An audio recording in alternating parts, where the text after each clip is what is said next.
할렐루야. 오늘도 금요 심야 기도회 자리에 모이신 우리 성도님들 환영하고 축복합니다. 오늘 우리가 함께 보실 말씀은 예레미야 50장 41절에서 46절까지의 말씀입니다. 오늘 함께 보실 말씀은 구약 예레미야 50장 41에서 46절까지의 말씀을 우리가 함께 보시겠습니다.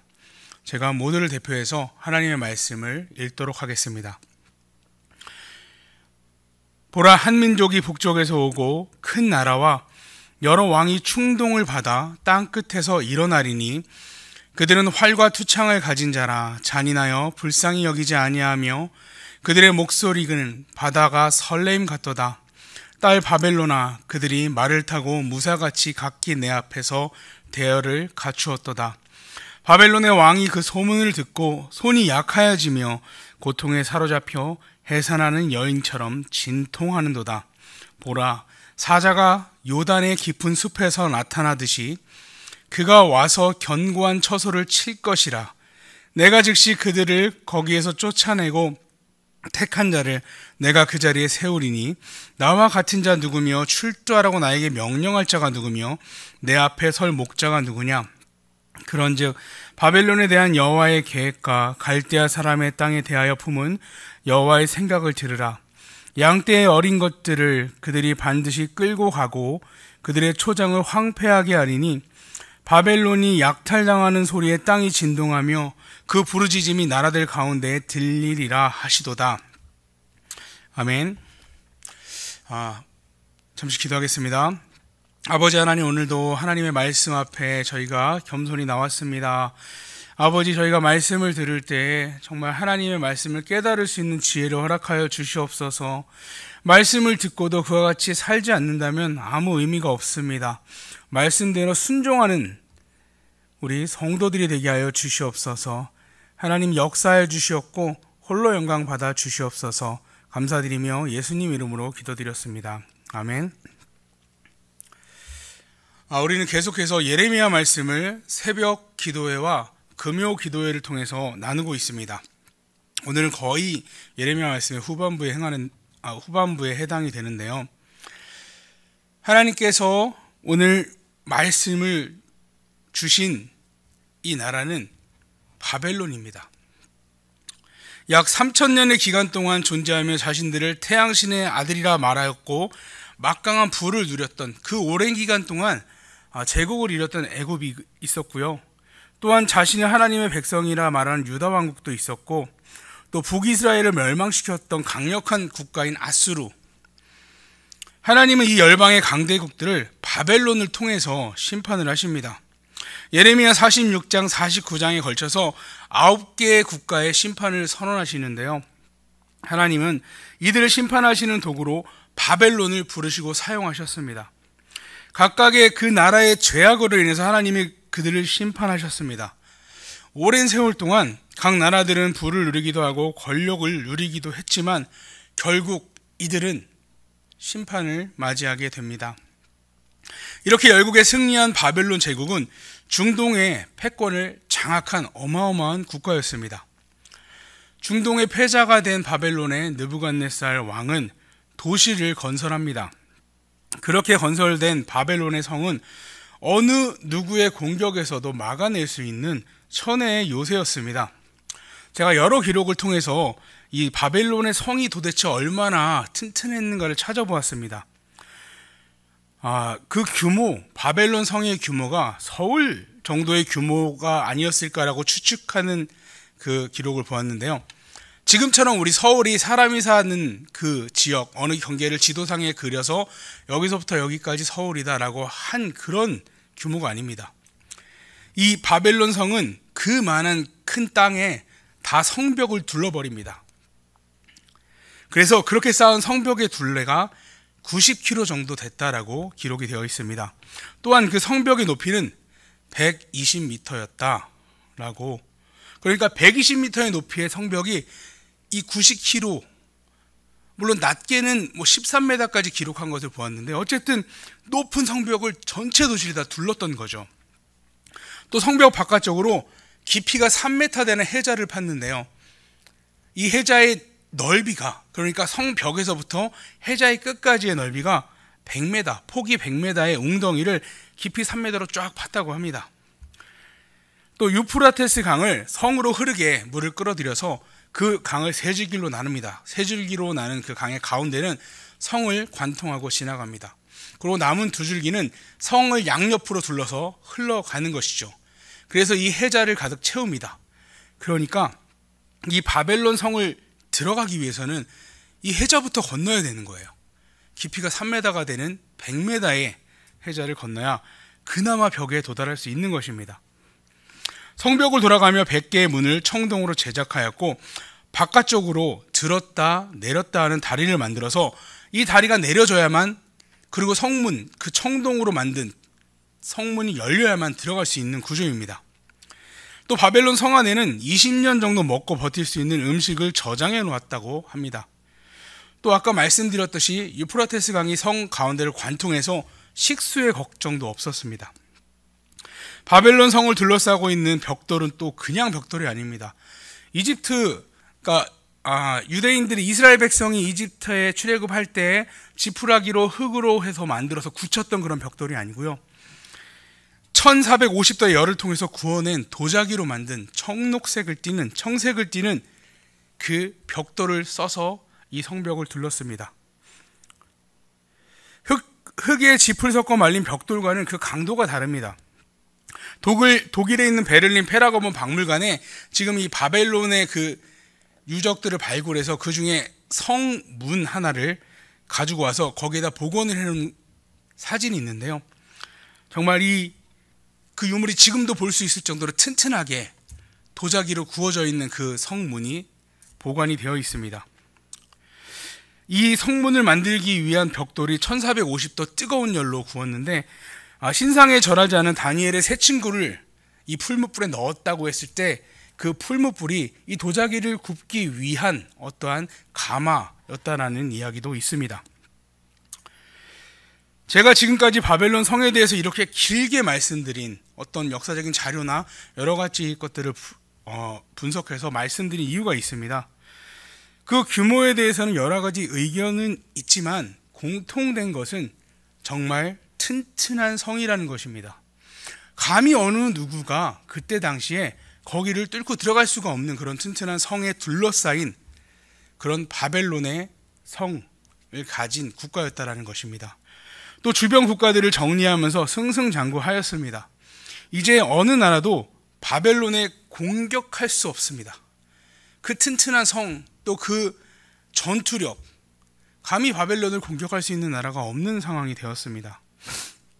하나님의 도구로 사용되어서 주변 열방 국가들을 정리하였던 이 바벨론 왕은 자신이 누리는 그 영광, 지금의 영광이 자기 자신이 잘났기 때문이라고 생각을 하였습니다. 전쟁의 승리도, 또 지금 누리고 있는 이 풍요로움도, 자신의 발 아래로 보이는 엄청난 건축물도 모두 자신의 힘으로 이룩했다라고 생각을 하였습니다. 이것을 우리가 짧게 말하면 교만이라고 말할 수 있습니다. 바벨론의 느부갓네살 왕은 교만해졌습니다. 이 모든 것이 하나님의 역사하심 때문에 일어난 일인데도 불구하고 그에게는 하나님이 보이지 않았습니다. 다니엘 4장 30절에 보면 이 느부갓네살 왕이 고백하는, 그러니까 자기 자신에 대해서 평가하는 이야기가 나오는데요. 이렇게 기록되어 있습니다. 나 왕이 말하여 이르되 이 큰 바벨론은 내가 능력과 권세로 건설하여 나의 도성으로 삼고 이것으로 내 위엄의 영광을 나타낸 것이 아니냐 하였더니. 아멘. 그러니까 내가 능력과 권세로서 이 바벨론 성을 건설하였다. 이게 나의 위엄과 영광을 드러낸다라고 고백하고 있는 것입니다. 그러니까 나 잘났다입니다. 이 모든 것이 나 때문이고 내가 이룩한 것이다 라는 고백을 한 것입니다. 이와 같이 교만해진 바벨론을 하나님께서는 심판을 하십니다. 하나님께서 하나님의 일에 사용하신 바벨론을 결국 하나님은 심판하게 되십니다. 오늘 본문의 말씀이 그 바벨론을 심판하겠다라고 하는 선포하는 말씀인 것입니다. 교만은 죄입니다. 교만은 하나님이 없다라고 생각하는 데서 나옵니다. 그러니까 하나님이 완전히 없다, 이런 게 아니라 이 하나님이 하나님 되심, 하나님이 하나님의 되심을 인정하지 않는 것, 여기에서 교만이 나온다는 것입니다. 이사야서 14장 12절부터 15절까지 말씀을 제가 읽어보겠습니다. 이사야 14장 12에서 15절인데요. 너 아침의 아들 계명성이여, 어찌 그리 하늘에서 떨어졌으며 너 열국을 엎은 자여, 어찌 그리 땅에 찍혔는고. 내가 내 마음에 이르기를 내가 하늘에 올라 하나님의 뭇별 위에 내 자리를 높이리라. 내가 북극 지폐의 산 위에 앉으리라. 가장 높은 구름에 올라가 지극히 높은 이와 같아지리라 하는도다. 그러나 이제 내가 스올 곧 구덩이 맨 밑에 떨어짐을 당하리로다. 아멘. 하늘, 너 아침의 아들 계명성이여, 바벨론을 두고 말씀하시는 것입니다. 바벨론이 이와 같은 상태다라고 이야기하시는 것입니다. 얼마나 교만한지, 지극히 높으신 우리 하나님과 같아지려고 하는구나. 그래서 결국 너는 수월곡 구덩이 맨 밑으로 떨어짐을 당할 것이다 라고 말씀을 주시는 것입니다. 결국 이 교만한 바벨론은 심판을 맞이하게 됩니다. 아무리 견고한 성이라도 하나님의 심판을 피할 수는 없습니다. 영원한 것은 이 땅에 없습니다. 우리는 세상을 살아갈 때 성공할 때가 있고 실패할 때도 있습니다. 항상 성공만 하는 사람도 없고 항상 실패만 하는 사람도 없습니다. 그래도 실패할 때, 고난의 때, 정말 이 낙심할 때는 우리 하나님의 백성들은 하나님을 찾습니다. 우리 이런 찬양이 있죠. 멀고 험한 이 세상 길, 소망 없는 나그네 길, 방황하고 헤매이며 정처 없이 살아왔네. 의지할 것 없는 이 몸 위로받고 살고파서 세상 유혹 따라가다 모든 것을 다 잃었네. 정말 모든 것을 다 잃은 그때 하나님을 바라보며 의지할 곳이 없는 내가 하나님을 의지합니다 라는 고백의 찬양입니다. 우리가 모든 것을 다 잃어버리면 주님을 의지할 수밖에 없습니다. 왜냐하면 의지할 곳이 없기 때문이죠. 질병을 당해도 정말 이제 의사도 방법이 없습니다. 어떻게 할 게 없네요 라고 말하면요, 우리는 이제 의지할 것은 아무것도 없는 것입니다. 하나님 밖에는 없습니다. 그렇게 고난의 때는 어떻게 보면 조금 위험이 적다고 말할 수 있습니다. 더 이상 무너질 데가 없는 바닥에서는 주님 외에 우리가 바라볼 것이 없기 때문입니다. 그럼에도 불구하고 안 바라보는 사람은 어쩔 수 없는 것이지요. 문제는 성공할 때, 잘 될 때입니다. 사람이 성공하면 변합니다. 바뀝니다. 저도 주변에 그렇게 원래 성공하지 않았을 때부터 성공한 이유까지, 그 뒤는 아직은 모르겠지만 그렇게 되신 분들을 본 적이 있는데요. 바뀌더라고요. 원래 그런 사람이 아니었는데 왜 저렇게 됐지 싶을 정도로 바뀝니다.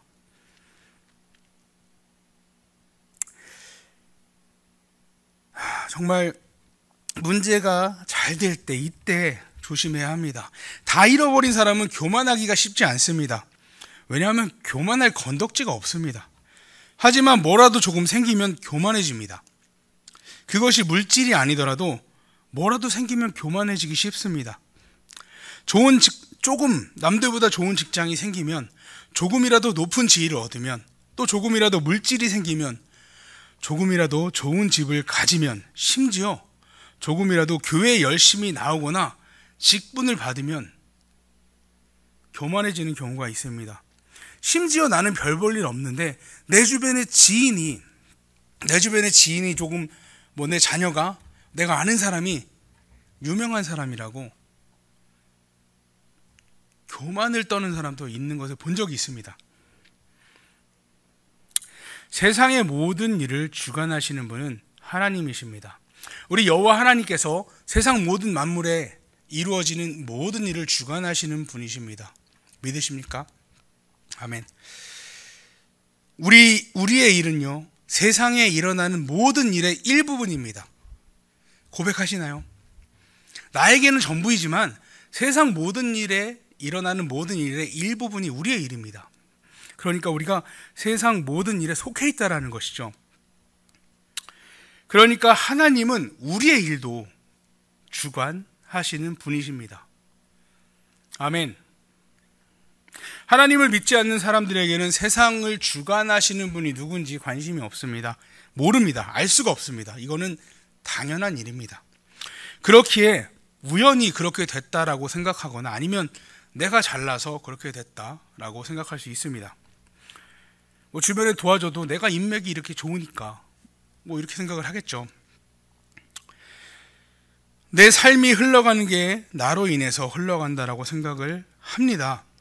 하지만 우리 믿는 사람들은 알고 있습니다. 세상엔 비밀인 그 일을 우리는 알고 있습니다. 천지 만물을 창조하신 분이 하나님이시고 만물을 운용하시고 만물을 다 굴러가게 하시는 분이 하나님이심을 우리는 알고 믿습니다. 겉으로는 우연처럼 보이는 일들이, 겉으로 사람이 하는 것처럼 보이는 일들이 결국 하나님이 그 뒤에서 행하심을, 주관하심을 알고 있다는 것입니다. 세상을 통치하시는 분은 하나님이십니다. 우리의 삶의 주관자가 하나님이심을 우리는 고백합니다. 그렇다면 우리의 삶에 그 세상을 돌아가게 하시는, 그 일이 이루어지게 하신 이 삶에 영광을 받으실 분 역시 하나님이십니다. 내가 아니라 우리는 알잖아요. 하나님이 행하셨다라는 거. 그러니까 그 영광을 받을 건 내가 아니라 하나님임을 우리는 알고 있다는 것입니다. 그런데 그 영광, 하나님께 드려야 될 영광을 내가 받는 것, 그게 교만입니다. 이 교만 때문에 결국 바벨론은 멸망합니다. 오늘 본문 41절, 42절에 보면 보라, 한 민족이 북쪽에서 오고 큰 나라와 여러 왕이 충동을 받아 땅끝에서 일어나리니 그들은 활과 투창을 가진 자라. 잔인하여 불쌍히 여기지 아니하며 그들의 목소리는 바다가 설레임 같도다. 딸 바벨론아, 그들이 말을 타고 무사같이 각기 내 앞에서 대열을 갖추었도다. 이 바벨론을 공격하기 위해서 여러 나라가 연합을 해서 이제 공격 직전까지 들어왔다 라고 말씀하고 계시는 것입니다. 하나님은 메대와 바사 연합군을 통해서 바벨론을 멸망하게 하십니다. 그러니까 바벨론을 심판하십니다. 바벨론에 멸망한 이유도 바벨론이 그 무너뜨렸던 나라들과 동일한 것입니다. 하나님에 대한 범죄로 인해서 바벨론의 제국이 무너지는 것입니다. 또 45에서 46절까지를 보면 바벨론의 멸망이 하나님의 계획 속에 있었다라는 것을 말씀해 주고 계십니다. 그 중에 45절만 보겠습니다. 그런즉 바벨론에 대한 여호와의 계획과 갈대아 사람의 땅에 대하여 품은 여호와의 생각을 들으라. 양떼의 어린 것들을 그들이 반드시 끌어가고 그들의 초장을 황폐하게 하리니. 아멘. 여호와의 계획, 여호와의 생각. 바벨론의 멸망은 여호와의 계획 안에서 이루어진 것입니다. 바벨론에 대한 여호와의 계획으로 바벨론은 무너집니다. 그 막강하던 바벨론이 손이 약해지고 고통에 사로잡혀 해산하는 여인처럼 진통을 한다라고 말할 정도로 그렇게 허무하게 무너집니다. 그 막강하던 나라도 결국은 무너집니다. 어느 누가 공격해도 두려울 것 없는 막강한 성을 갖고 있었던 이 바벨론의 왕이 하나님의 심판 앞에 서니까 초라하기가 그지없습니다. 가진 많은 것들이 아무 소용이 없습니다. 그 튼튼한 성이, 그 넓은 해자가 20년 동안 공성할 수 있는 그 자원이 아무 소용이 없는 것입니다. 세상에서 영원한 것은 하나도 없습니다. 오늘 본문의 말씀은 바벨론의 멸망을 보고 그것을 기록한 말씀이 아닙니다. 그러니까 바벨론이 멸망하는 모습을 보고 이렇게 멸망을 했구나, 이렇게 멸망을 한 모습들, 불에 타고 그 왕의 모습이 이랬고 라고 기록한 것이 아니라는 것입니다. 이 예레미야 선지자는 요시야가 다스린 지 13년인 BC, 그러니까 기원 전, 주님 오시기 전 627년부터 하나님의 말씀을 대언하기 시작했습니다. 예레미야가 말씀을 선포하기 시작한 게 BC 627년부터라는 것입니다. 예레미야 1장 1절에서 3절을 보면 이렇게 기록되어 있습니다. 베냐민 땅 아나돗의 제사장들 중 힐기야의 아들 예레미야의 말이라. 아몬의 아들 유다 왕 요시야가 다스린 지 30년에 여호와의 말씀이 예레미야에게 임하였고, 요시야의 아들 유다 왕 여호야김 시대부터 요시야의 아들 유다 왕 시드기야 11년 말까지 곧 올해 예루살렘이 사로잡혀 가기까지 임하니라. 그러니까 이 BC 627년부터 요시야가 다스린 지 13년인 BC 627년부터 시작해서 예레미야는 유다왕 시드기야 11년 BC 586년까지 하나님의 이 예언의 말씀을 선포했다라는 것이 기록되어 있습니다. 그런데 이 선포한 마지막 BC 586년 보다 이후 바벨론의 제국의 멸망은 한참 후입니다. BC 539년에 벨사살 왕의 죽음으로 이 바벨론이 멸망하게 됩니다. 그러니까 이 예레미야 예언은 가장 짧게 잡아도 바벨론의 멸망 47년 전에 선포된 것입니다. 그러니까 바벨론이 멸망한 것을 보고 선포한 것이 아니라 바벨론이 강성할 때 아수르도 아직 있고요, 애굽도 아직 있는 상황에서 선포한 것입니다.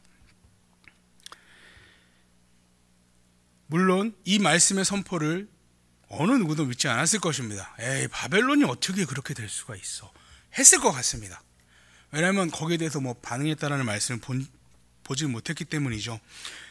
어쨌든 이루어지지 않은 사실, 지금은 정말 진짜 인간이 보기에는 저 성은 뚫을 수가 없는 난공불락의 성이니까 감히 이런 생각을 누구도 못했겠죠. 하지만 하나님이 예레미야를 통해서 말씀하셨기 때문에 아직 이루어지지는 않았지만 기정사실과 같습니다. 하나님은 신실하시기 때문에 이 예언을 결국 이루셨습니다. 이 세상에 어느 누구도 내가 영원히 살 거야 라고 생각하는 사람은 아무도 없습니다. 어느 누구에게 믿는 사람이나 믿지 않는 사람이나 물어봐도 이건 기정사실이기 때문에 어느 누구도 당신은 영원히 삽니까? 라고 손을 들어보라고 하면 어느 누구도 들지 않을 것입니다. 하지만 인생의 마지막이 지금이라고 생각하는 사람도 없을 것입니다. 요즘 뉴스를 보면 특히 휴가철에 정말 갑자기 돌아가시는 분들이 많습니다. 갑자기 죽음을 맞이하는 사람이 많이 있죠. 아마 그분들은 그렇게 자기 자신이 갑자기 죽게 될 것이라는 거 어느 누구도 생각하지 않았을 것입니다. 하지만 하나님께서 바벨론에게 하셨던 것처럼, 바벨론도 갑자기라고 느꼈을 거예요. 하셨던 것처럼 우리에게도 심판의 말씀을 해주셨습니다. 또 믿지 않는 사람들이 심판의 말씀을 듣지 않고 심판의 때를 모른다고 심판의 때가 오지 않는 것이 아닙니다. 아는 사람이나 모르는 사람이나 이 심판의 때를 결국은 맞이하게 됩니다. 바벨론 성에서 예레미야 말씀을 들은 사람이나 예레미야를 통해서 하나님이 주신 심판의 말씀을 들은 사람이나 듣지 못한 사람이나 동일하게 심판의 때가 돌아왔다라는 것입니다. 그 마지막 때 우리에게도 이미 그 바벨론처럼 마지막 심판의 말씀을 주셨습니다. 어떤 사람들은 전혀 아무리 이런 얘기를 해도 귀담아 듣지 않는 분도 계실 테고, 정말 도둑같이 임하는 그날을 놓고 기도하며 준비하시는 분도 계실 것입니다. 그때가 우리 주님이 다시 오시는 그때이든지 아니면 우리 육체적인 호흡이 멎는 그때이든지 그때는 옵니다. 그리고 날마다 더욱더 그 종말의 때가 가까워지고 있습니다. 분명한 것은 우리 모두에게는 이 심판이 있다라는 것입니다. 세상에 영원한 것은 없습니다. 우리는 이 마지막을 준비해야 합니다. 이 마지막을 준비하는 것은 하나님의 말씀에 귀를 기울이는 것이고 또 그 말씀을 믿고 순종하며 살아가는 것이 이 마지막을 준비하며 사는 것입니다. 우리 성도는 하나님의 사랑과 공의를 온 세상에 전하는 도구입니다. 우리는 우리의 모든 삶을 통해서 하나님을 드러내야 하는 삶을 살아야 합니다. 그렇기 위해서 우리 성도는 언제나 스스로를 돌아보고 교만에 빠지지 않도록 주의해야 합니다. 우리가 가난한 것도 부유한 것도 모두 주님께 영광을 돌리기 위해 사용되어야 하는 것입니다. 영원한 것이 없는 세상에서 영원하신 하나님만을 꼭 붙잡고 살아가야 합니다. 바벨론에 임하였듯이 우리에게도 심판은 임합니다.